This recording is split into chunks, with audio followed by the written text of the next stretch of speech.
আজ কত সকালে কুট্টুস উঠে গেছে। যাই হোক, ভালো হয়েছে, উঠে যখন গেছে তো সকাল সকাল আমন্ড ছাড়িয়ে আমন্ড ছোলা খেয়ে নিই, সবাইকে দিই।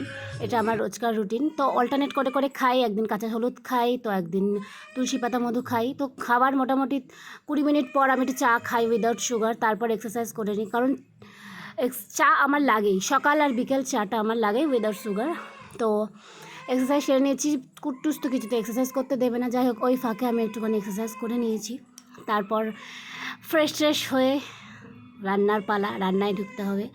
ব্রেকফাস্ট তো হয়ে গেছে। আজকে আমার ব্রেকফাস্ট খুবই সিম্পল, একটু সবজি, একটা ডিম সেদ্ধ আর টক দই দিয়ে আজকে চালাবো, কারণ অনেক রান্না আছে বাকি আজকে, তার মধ্যে মঙ্গলবার।